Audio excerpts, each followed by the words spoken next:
Hello बच्चों, welcome back once again. और इतने दिनों बाद आज हम फिर से मिल रहे हैं। तो आज हम बात करेंगे आपके क्लास 9th में चैप्टर 22 के बारे में, जो हमारा है area perimeter of the plane figures.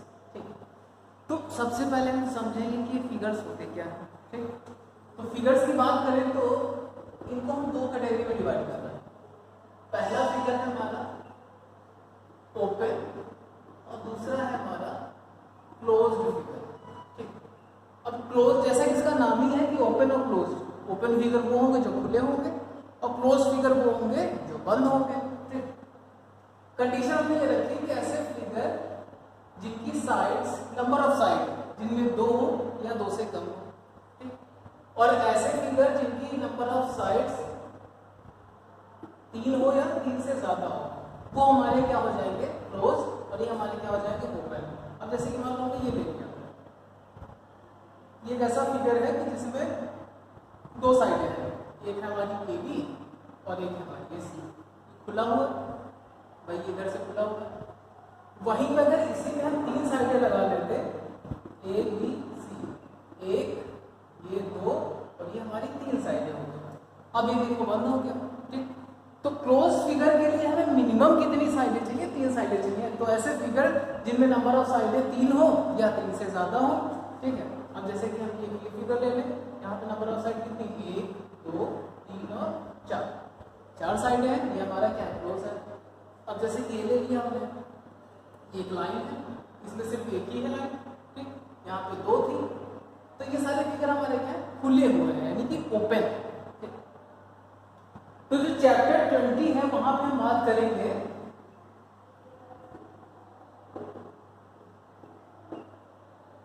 Area and perimeter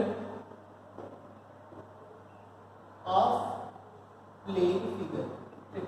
तो जो हमारे प्लेन फिगर है उनके एरिया के बारे में बात करेंगे और उनके फिगर के बारे में बात करेंगे। ठीक, तो ये तो बात हो गई हमारे ओपन और क्लोज के बारे में। अब जैसे कि इसमें बात हो रही कि प्लेन फिगर। प्लेन फिगर को हम कुछ ऐसे भी लिखते हैं 2D फिगर। ठीक, अब 2D फिगर क्या है? ऐसे फिगर जो हम एक सतह पे बना सकते हैं। ठीक है, जो उभरे हुए नहीं है। जैसे कि हम बात करें, अगर हम एक कागज ले लें, लंबा सा कोई कागज ले लें, जैसे कि मान लिया हमने ये ले लिया। ठीक, ये कागज है, उभरा हुआ नहीं है। इसमें कितनी साइडें हैं? अगर देखा जाए तो एक रेक्टेंगल है, 1 2 3 और 4। कितनी साइडें हैं यहाँ पे? हमारी 4 साइडें हैं। और एक समतल पे बना हुआ है, एक प्लेन पे बना हुआ है, एक पर्टिकुलर सरफेस पे इसे हम बना सकते हैं। तो बहुत ज्यादा मुश्किल नहीं होती। ठीक है, वहीं अगर हम इसकी बात करें, ये कैसा फिगर है? ये देखो उभरा हुआ है, इसे हम क्या बोलते हैं? एक तरह से हम क्यूबॉइड बोल सकते हैं। ठीक, ये उभरा हुआ फिगर दिख रहा है, इसमें कितनी साइडें हैं? 1 2 3 4 और इसकी लंबाई 5 और ये उसकी ऊंचाई 6। ठीक है ना। जैसे कि रूम हम देखते हैं, रूम अगर हम देखते हैं तो रूम क्या होता है?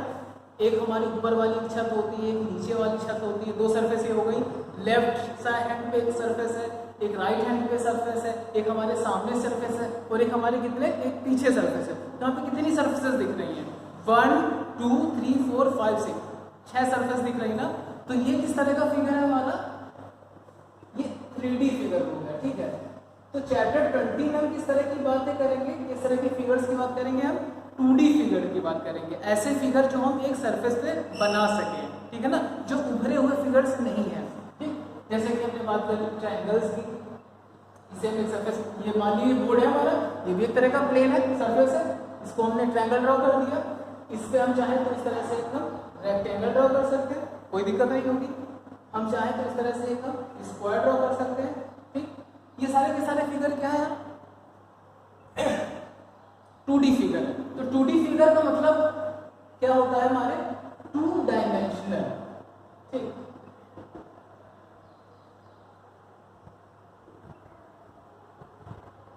अब यहाँ पे 2 डायमेंशनल, अब आप कह सकते हैं यहाँ पे तो 3 साइडें हैं, यहाँ पे तो 4 साइडें हैं, 2 डायमेंशन क्यों हो गए? यहाँ पे तो यहाँ पे 2 डायमेंशन का मतलब ये समझे कि ऐसी चीजें जिनमें सिर्फ लंबाई होती है या चौड़ाई होती है। ठीक है, इन सभी के सभी फिगर में लंबाई चौड़ाई ही है, साइडें भले ही एक से ज्यादा है, जैसे यहाँ पे 4 है, यहाँ पे 4 है, यहाँ पे 3 है, पर इनमें एक लंबाई और चौड़ाई सिर्फ 2 ही चीजें हैं। इन्हें हम क्या बोलते हैं? डायमेंशन। जैसे कि हम बात करें, मानिए ये हमारी क्या है? लेंथ। ये क्या हो गई? लंबाई। भाई ये भी लंबाई रिप्रेजेंट करेगा, लंबाई तो ये भी रिप्रेजेंट कर रहा है, यानी कि 2 चीजें एक ही चीज को तो दिखा रही है। तो ये हमारी हो गई लेंथ, ठीक। इसको अगर हम बात करें, ये हमारी क्या है? ब्रेथ, ठीक। ये लंबाई है और ये हमारी क्या है? चौड़ाई। तो जितने भी 2D फिगर होते हैं वो 2 डायमेंशन इसलिए होते हैं कि वो सिर्फ और सिर्फ 2 डायमेंशन ही रिप्रेजेंट करते हैं, एक हमारी लेंथ और एक हमारी ब्रेथ, ठीक। एक वो या तो लेंथ रिप्रेजेंट करेंगे या वो हमारी ब्रेथ रिप्रेजेंट करेंगे, ठीक है। इसलिए हम क्या बोलते हैं? इन्हें 2D फिगर्स बोलते हैं। 3D फिगर्स क्या होता है? इनमें 3 डायमेंशन रिप्रेजेंट करेंगे। एक तो हमारी हो गई लंबाई, एक हो गई हमारी चौड़ाई और दूसरी चीज ऊंचाई, ठीक। आप जिस कमरे में बैठे हुए हो वो हमारा किस तरह का कमरा है? 3D शेप का कमरा है, क्योंकि यहाँ पे 3 डायमेंशन है। एक तो ये लंबाई, एक इसकी लंबाई है और एक इसकी चौड़ाई है और एक इसकी ऊंचाई भी तो है, ठीक। भले ही इसमें सरफेस 6 है, साइडें ज्यादा है, पर इसमें जो डायमेंशन है वो 3 ही है, एक लेंथ, एक ब्रेथ और दूसरी हमारी हाइट, ठीक है। तो ये डिफरेंस होता है हमारा 2D में, 2 डायमेंशन में, 3 डायमेंशन में। 2 डायमेंशन बोले तो लेंथ और ब्रेथ, 3 डायमेंशन बोले तो लेंथ, ब्रेथ और हाइट, ठीक। तो 2D 3D में समझ में आ गया। फिगर ओपन क्या होता है, क्लोज क्या होता है, ये समझ में आ गया, ठीक है। अब हमारा जो मेन चैप्टर है उसके बारे में हम बात कर रहे हैं। तो चैप्टर हमारा क्या कह रहा है हमसे कि भाई एरिया और पैरामीटर के बारे में हमें यहाँ पे जानना है, ठीक है।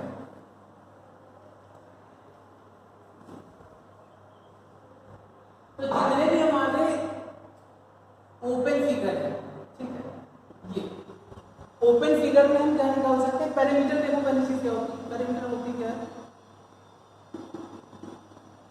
Length of the boundary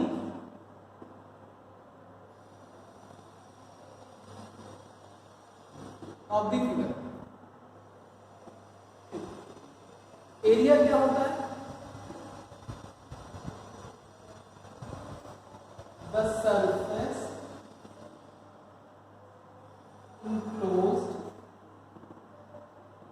within the boundary, ठीक।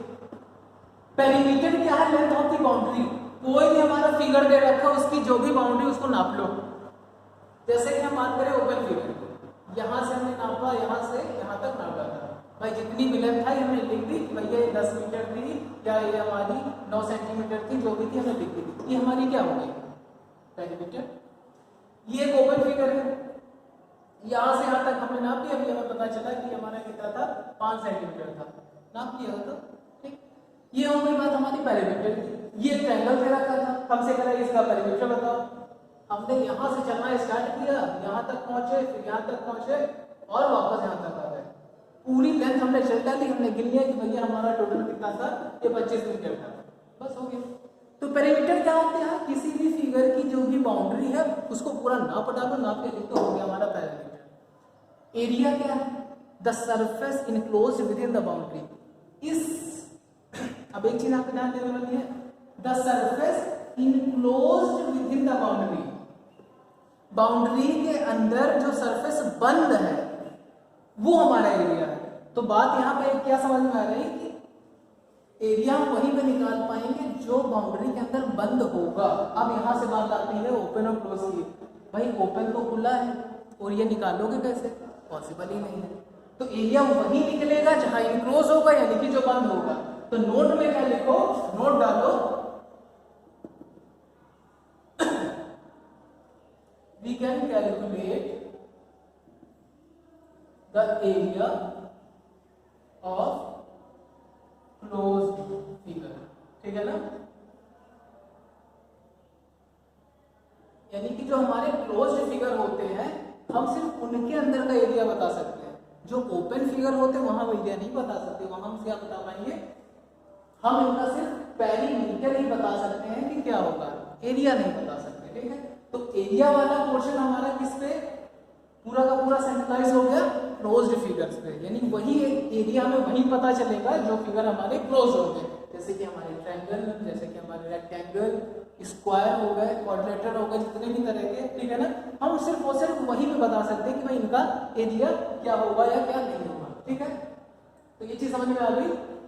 जो हमारे ओपन फिगर होते हैं वहां पे हम सिर्फ और सिर्फ पेरीमीटर बताते हैं, जो हमारे क्लोज फिगर होते हैं वहां तो हम पेरीमीटर के साथ साथ एरिया भी बता सकते हैं, यानी कि हम ओपन फिगर का कभी एरिया नहीं निकाल सकते, ठीक।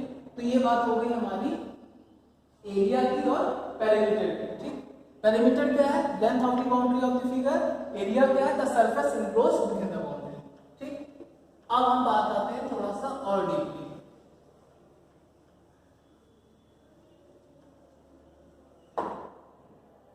यूनिट की बात कर लेते हैं। Unit of perimeter. पेरीमीटर का यूनिट क्या होता है भाई? जाहिर सी बात है, पेरीमीटर क्या है? एक तरह की लेंथ है। लेंथ को हम किस में ले सकते हैं? या तो हम सेंटीमीटर में लिखेंगे, मीटर में लिखेंगे, किलोमीटर में लिखेंगे, है ना, इस तरह से। यानी कि लेंथ की जितनी भी यूनिट हो सकती है, metre, kilometre, centimetre, decimetre, millimetre, है ना, वही हमारी यूनिट हो जाएगी पेरीमीटर की। और यूनिट ऑफ एरिया क्या होगा? अब जैसा कि मैं बताया, एरिया क्या है? 2 डायमेंशनल, यानी कि जिसमें 2 डायमेंशन होती है, एक लेंथ और दूसरी ब्रेथ, ठीक। एरिया है क्या? लेंथ एंड ब्रेथ का कॉम्बिनेशन है, यानी कि हमें कितनी, एक डायमेंशन ये होगा, एक डायमेंशन ये होगा। भाई लेंथ की भी यूनिट, भाई लेंथ और ब्रेथ एक तरह की लेंथ ही है, ब्रेथ भी एक तरह की चौड़ाई है, भाई उसमें भी तो हम उसी तरह से नापेंगे जैसे लेंथ को नापते हैं, मीटर में या सेंटीमीटर में, ठीक है ना। इसका अगर मीटर है और इसका अगर मीटर है तो दोनों का क्या हो जाएगा? मीटर स्क्वायर हो जाएगा, ठीक है। या फिर इसका सेंटीमीटर स्क्वायर हो सकता है, या हो सकता है इसका किलोमीटर स्क्वायर हो सकता है।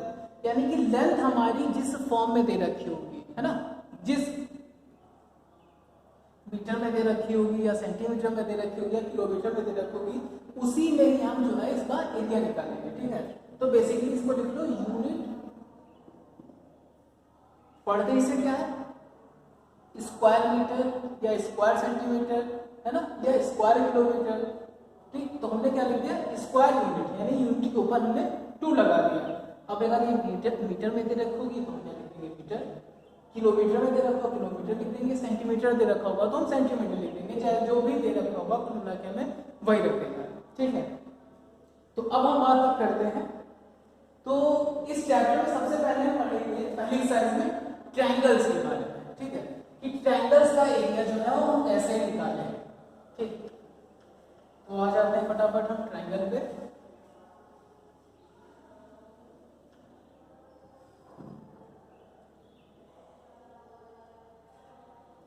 Area of triangles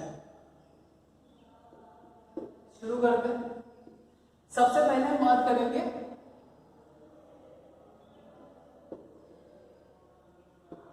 right angle triangle के बारे में, क्योंकि इस ट्रायंगल के बारे में हम बहुत अच्छे से पढ़ चुके हैं इससे पहले भी, तो समझने में आसानी होगी।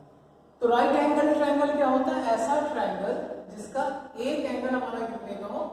90 का हो, दिख रहा है। इसका नाम दे दिया हमने ABC, ठीक। एरिया का कॉन्सेप्ट क्या था कि भाई एरिया में 2 डायमेंशन होती है, एक होती है हमारी लेंथ, एक होती है हमारी ब्रेथ, ठीक है। अच्छा, ये चीज हमेशा ध्यान रखना, जो भी हम लेंथ लेते हैं हमेशा परपेंडिकुलर लेंथ ली जाती है, ठीक है ना, क्योंकि जो शॉर्टेस्ट लेंथ है वो हमारी परपेंडिकुलर लेंथ ही होती है। कि भाई मान लो इस पॉइंट से इस पॉइंट के बीच में अगर लेंथ लेना है, भाई हम तिरछी डंडी खींच देंगे तो हो सकता है ज्यादा चला जाए, ठीक है। मतलब किसी भी तरह से रखेंगे तो कम ज्यादा नहीं होना चाहिए। 2 पॉइंट के बीच में अगर हम डिस्टेंस लें तो हमेशा परपेंडिकुलर डिस्टेंस ही लें, ठीक है। मतलब 2 साइडों के बीच में अगर हम लेंथ ले रहे हैं तो हमेशा परपेंडिकुलर लेंथ लेना चाहिए, ताकि वो जो है कम ज्यादा ना हो पाए। पता चला मैं ऐसी लाइन खींची थी कि अब ये ज्यादा हो गई, थोड़ा ऐसे रख दिया तो ये पता चला ज्यादा कम हो और ये कम हो गई, है ना। तो हमेशा जो लेंथ हम लेंगे 2 साइडों के बीच में, हमेशा कौन सी लेते हैं? परपेंडिकुलर लेंथ लेते हैं, क्योंकि परपेंडिकुलर लेंथ जो होती है वो हमारी सबसे एक्यूरेट और सबसे शॉर्टेस्ट होती है, ठीक। तो ये हमारा क्या था? राइट एंगल ट्रायंगल है, ठीक, एक ये हो गया साइड, एक ये हो गया साइड और एक ये हो गया साइड, तीन साइडें हैं, यानी कि हमारा क्लोज फिगर है, हम एरिया निकाल सकते हैं। अब यहां से पता कर ले कि भाई इसमें लेंथ क्या है और ब्रेथ क्या है, ठीक। भाई ये दोनों साइड एक दूसरे के परपेंडिकुलर है, यानी कि दोनों सबसे शॉर्टेस्ट है, इनमें से हम एक को लेंथ मान लेते हैं और एक को क्या मान लेते हैं, यहाँ पे हम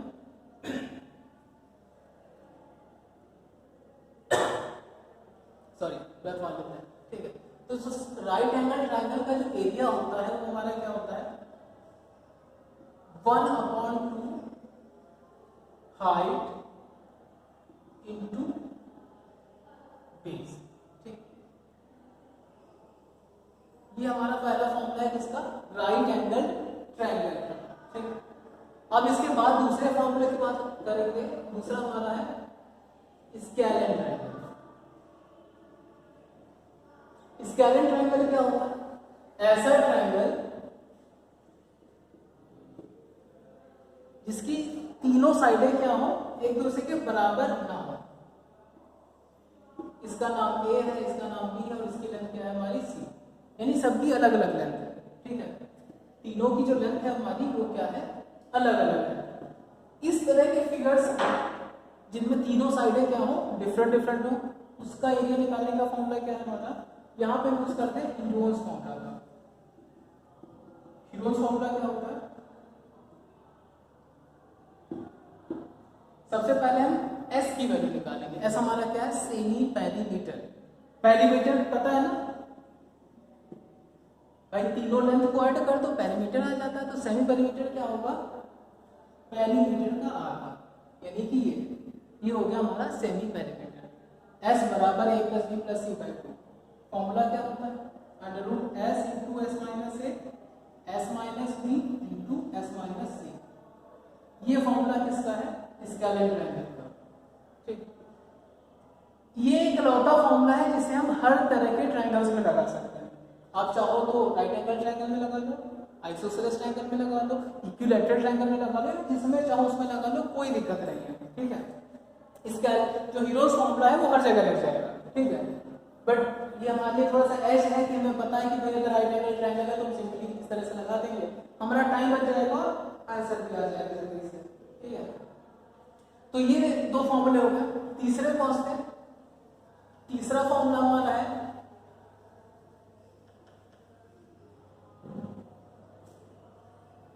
इक्विलैटरल ट्रायंगल का। अब इक्विलैटरल ट्रायंगल हमारा क्या होता है, जैसे कि इसका नाम ही है इक्विलैटरल ट्रायंगल, तो ऐसा ट्रायंगल कि जिसकी तीनों साइडें क्या हो भाई, इक्वल हो। स्केलर क्या था, जिसमें तीनों इक्वल ही नहीं, यहाँ पे क्या है कि भाई तीनों ही साइडें हमारी क्या है, इक्वल है। ये ए ये भी है, ठीक है, ए बी सी। इसका फॉर्मूला क्या होता है, रूट 3/4 इंटू साइड स्क्वायर, यानी कि रूट 3/4 ए स्क्वायर। ये होता है इसका फॉर्मूला, ठीक है। इसे रिड्यूस कैसे करते हैं, चाहो तो देख लो। जैसे कि मान लो हमारा ये ट्रायंगल था, यहां से हमने क्या गिरा है, परपेंडिकुलर गिरा है। परपेंडिकुलर सबसे शॉर्टेस्ट लेंथ होती है, गिरा दिया। अब जाहिर सी बात है ये वाली साइड बराबर है ये वाली साइड की, यहां से अगर हम परपेंडिकुलर गिराएंगे तो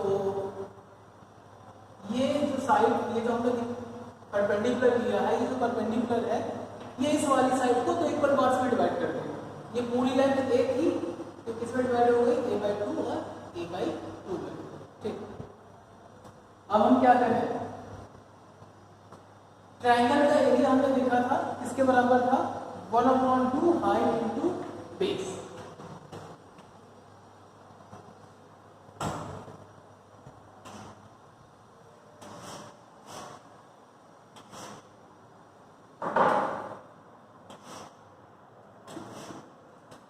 यानी कि 1/2 length of perpendicular into base. Base तो हमें पता ही है किसके बराबर है, ये पूरा ए के बराबर है। अगर परपेंडिकुलर की लेंथ पता चल जाए तो हमारा काम हो गया। तो हम करेंगे क्या, इसे पॉइंट मान लो डी, ठीक है। इन ट्रायंगल ए बी, यहाँ पे हम लगा देंगे पाइथागोरस थ्योरम। पाइथागोरस थ्योरम क्या होती है, हाइपोटेनियस का स्क्वायर बराबर परपेंडिकुलर का स्क्वायर प्लस बेस का स्क्वायर। हाइपोटेनियस हमारा क्या है, ए स्क्वायर, एडी हमारा एच स्क्वायर, बीडी हमारा ए बाई 2, तो ये ए स्क्वायर माइनस का A square by 4 into H square. ठीक, क्या हो जाएगा 3a square by 4 H square, H की वैल्यू हुई 3 बाई 2 इंटू ए। ठीक, ये हमने निकाल लिया लेंथ ऑफ द परपेंडिकुलर। अब क्योंकि हमें पता है एरिया क्या होता है ट्रायंगल का 1/2 हाइट इंटू बेस। हाइट क्या है √3 बाई 2 इंटू ए, बेस की वैल्यू क्या थी ए, मल्टीप्लाई करेंगे तो क्या मिलेगा √3 बाई 4 इंटू ए स्क्वायर। सही है, कोई दिक्कत इसमें, वही चीज आ गई। ठीक, तो इस तरह से निकाल सकते हैं इक्विलैटरल ट्रायंगल का फॉर्मूले का डिडक्शन। ठीक, नेक्स्ट फॉर्मूला हम निकालने जा रहे हैं आइसोसेलेस ट्रायंगल का। अब आइसोसेलेस ट्रायंगल क्या होता है, ऐसा ट्रायंगल जिसकी दो साइड इक्वल है। यहां पर क्या कर सकते हैं,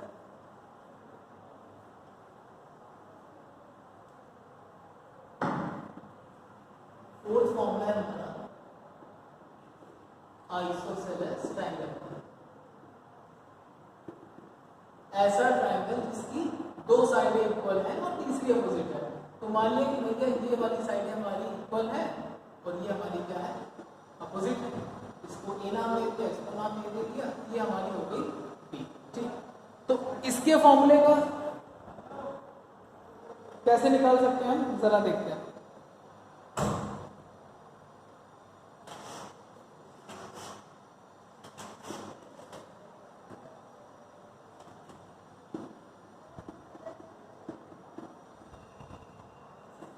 ये है हमारा फॉर्मूला, डायरेक्ट फॉर्मूला कि भाई इसका अगर निकालना एरिया निकालना हो और अगर हमें ए की वैल्यू पता है और बी की वैल्यू पता है, जो कि राइट से बात है पता तो नहीं होगी, इसको हम इस हीरोज फॉर्मूला से भी लगा सकते हैं, इससे भी ऐसा आंसर आ जाएगा। चाहो तो आप ये डायरेक्ट फॉर्मूला लगा दो, इससे भी आ जाएगा 1/4 into B into square root में 4a square minus B square. ठीक, ये हो गया हमारा क्या फॉर्मूला। अब चाहो तो अब इसका प्रूफ चाहो तो देख लो कैसे कर सकते हैं। जो तरीका हमने पिछले वाले में लगाया था सेम वही लगा देंगे हम लोग। भाई ये दोनों साइड आपस में इक्वल है, यहाँ से परपेंडिकुलर गिरा देते हैं। अब जब परपेंडिकुलर गिराएंगे तो इसे इक्वल पार्ट्स में डिवाइड करेगा, ये हो गया b बाई 2 और ये हो गया हमारा कितना b बाई 2। कोई दिक्कत होगी नहीं। नाम ले लो भाई इसका a b c और d। वापस हम इन ट्रायंगल ए सी बी में हाइपोटेनियस का स्क्वायर बाय द क्वेश्चन लगा देंगे प्लस बराबर परपेंडिकुलर का स्क्वायर प्लस बेस का स्क्वायर। ए बी हमारा कितना है ए स्क्वायर ए सी एच मान लो इसे। ठीक, बी सी की वैल्यू क्या है बी बाई 2, कर दो स्क्वायर बेस का A square minus B square by 4 H square, ये हो गया 4a। एलसीएम ले लेते हैं 4a स्क्वायर, h की वैल्यू कितनी हो जाएगी √4a square minus b square by 2। ये निकाल लिया हमने h, यानी कि लेंथ ऑफ द परपेंडिकुलर। ठीक, एरिया का फॉर्मूला क्या होता है हमारा 1/2 हाइट इंटू बेस। हाइट कितनी निकाली हमने 1/2 4a square minus b square into base कितना था भाई b दे रखा था, b लगा दिया। क्या लिख सकते हैं इसे b by 4 into √4a square minus का b स्क्वायर। तो वही फॉर्मूला है जो हमारा बगल में लिखा हुआ था, कोई दिक्कत इसमें नहीं सकती। ठीक, तो ये थी बात हमारी आइसोसेलेस ट्रायंगल के बारे में। ठीक, अब इसके अलावा अगर इसमें कुछ बचता है, हमें नहीं लग रहा कुछ खास बच रहा है। ठीक, तो ये सारी चीजें हो गई हमारी ट्रायंगल्स के बारे में। हमने एक पैरामीटर देखा क्या होता है, ठीक है, ट्रायंगल देखा क्या होता है, ट्रायंगल्स के फॉर्मूले देखे वो हमने कैसे निकालना है, चाहे वो इक्विलैटरल ट्रायंगल हो, चाहे वो आइसोसेलेस ट्रायंगल हो, चाहे वो राइट एंगल ट्रायंगल हो, चाहे वो स्केलर ट्रायंगल हो। हमने हीरोज फॉर्मूला, ठीक है, हीरोज फॉर्मूला हमारा रामबाण है। कोई भी ट्रायंगल दे रखा हम लगा देंगे, हमारा आंसर उसी से आ जाएगा। बट एक चीज हमारे ये फॉर्मूला हमारी है, अगर हम फिगर को पहचान लेते हैं कि भाई इक्विलैटरल ट्रायंगल है तो हम लंबा सा चौड़ा सा ये फॉर्मूला क्यों लगाएंगे, √3/4 × a स्क्वायर लगा देंगे, है ना। अगर हम पहचान लेते हैं फिगर हमारा राइट एंगल ट्रायंगल, हमें लेंथ ऑफ द परपेंडिकुलर पता है, बेस पता है, तो हम डायरेक्ट फॉर्मूला लगा देंगे 1/2 हाइट इनटू बेस, ठीक है ना, तो हमारा टाइम बच जाएगा। इसलिए ये चीजें ज्यादा जरूरी थी, है ना। तो नेक्स्ट लेक्चर में हम बात करेंगे एक्सरसाइज, ठीक है। आज हमने फॉर्मूले देखे कि क्या थे क्या नहीं थे। नेक्स्ट एक्सरसाइज हम देखेंगे कि नेक्स्ट लेक्चर में देखेंगे सीधे एक्सरसाइज पे 20A पे हमारी क्या है, ट्रायंगल पे बेस्ड सारे क्वेश्चंस हैं, उन्हें हम लगाएंगे, ठीक है। तब तक के लिए ये सारे के सारे फॉर्मूले तैयार कर लीजिए, कल मिलेंगे इसी टाइम, तब तक के लिए टाटा बाय बाय।